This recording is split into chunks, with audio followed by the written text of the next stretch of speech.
Let me paint a picture for you guys. It's post COVID-19. You have the opportunity to work in a business. They offer you to work out of their home, remote work, or come into work and work in the office setting. Which one would you choose? I feel like many of us today would choose remote work. It's simple, it's easy. Many of us don't have to worry about driving out to work, feeling that we have to drive through traffic and understand what that means for us. We can easily slip out of bed and go to work and be about our merry old day. But I believe many of us don't realize that there are drawbacks to that, and that there are challenges that we face when choosing that opportunity. The focus on increasing remote work has created significant challenges for employees and organizations by increasing social isolation, weakening teamwork, and disrupting the balance between work and personal life. However, these problems can be addressed through clear communication, hybrid work models, and intentional efforts to support employee connection and mental health. Let's start off with the problems as to why this is such a big deal. Remote work has led to increased isolation, reduced necessary in-person collaboration, and decreased the understanding of a work-life balance. On June 18 of 2026, the Harvard Faculty of Arts and Science said that there's a precipitous rise in mental health problems for workers in remote-friendly roles. This was seen through the K6 Generalized Psychological Distress Scale and self-reported rise in needing help from mental health professionals or even medication.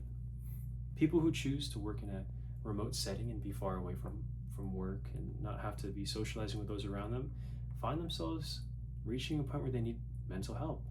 They realize that there are problems in their life that is becoming and stemming off of working away from an office and away from people.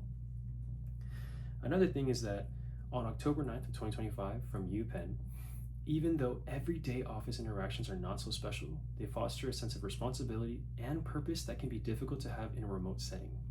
What does this mean? It means that no in-person meetings means that there's less trust, less rapport, and also less cohesive teams. People can't build meaningful relationships and meaningful bonds and trust within each other if they aren't around each other in the first place. These are important practices that we need to instill into everyone to make sure that everything flows smoothly. And let's start to think about the causes as to the increase of remote work. Well, the attractiveness of remote work relies heavily on the fact that employees are offered flexibility and convenience to work in their own personal chosen spaces. In spring of 2025, the Journal of Multidisciplinary Research said the key factors for startup problems are communication, autonomy, and work-life balance, meaning that businesses need a tailored strategy. So it's already commonly seen that communication, autonomy, and work-life balance are all problems that are starting to arise with the increase of people not coming to work and working in the comfort of their homes. And it's small little things that you can't really see unless the problem are made much more apparent. Another thing is that on October of 2029 of 2025, the University of Scranton said the flexibility of remote work can lead to overwork without physical separation between home and office. Some employees struggle to unplug. This leads to burnout and mental health issues.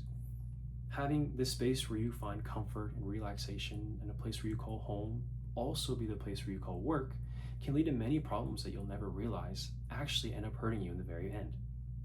This is a problem that we need to address and understand within each other that there needs to be a balance between the two, or even have a possible way to have both.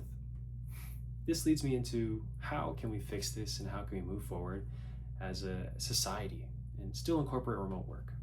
Well, by incorporating hybrid work models, clear communication among coworkers, and intentional efforts to support employee relations and mental health, companies can effectively increase workflow and longevity. On March 22nd of 2021, Kissy said that creating team building activities outside the office, having small talk, and building a relationship with coworkers leads to strong relationships. And what does that equal? It equals efficient and strong work products. The better the connections, the better the relations between people, and the stronger that people feel closer together, doing outside activities like hanging out, going to restaurants, or even having fun game nights can lead to people feeling much better about coming to work and feeling much more inspired to put out the best product that they can. Another thing is that on December 2023, the Indian Journal of Positive Psychology said that organizations and human resource departments need to prepare strategies and structure with respect to online etiquette, engagement, and disengagement, mitigating inequalities in participation. Basically, HR departments and organizations and businesses all around need to find ways to include people in many different strategies, whether it be through team building exercises or calling out names or having multiple ideas shared without having to just flat be out there. So, given all of that information, it's important to see that while remote work can allow for people to have the flexibility and comfortability that they desire, the negative effects can truly harm them more than benefit. It's important to notice that while we're living in an ever-changing world with multiple differences from years behind or even years prior, things can change, and having remote work be one of the forefront models for businesses to follow, we need to, as a society, focus on creating a balance and a work-life balance within how we carry ourselves at home and at work. And now I challenge you guys, if you really want to see what I'm saying, I challenge you, try reducing the interactions that you have with people and do all your work at home.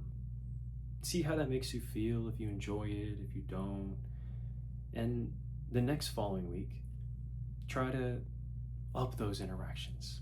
Go out of your way to create meaningful relationships with people and see how those carry on into your work product as well. So with that, I leave you with understanding that remote work has its good and its bads, but I think as a community and as a society, we need to work together to find that perfect balance. Thank you.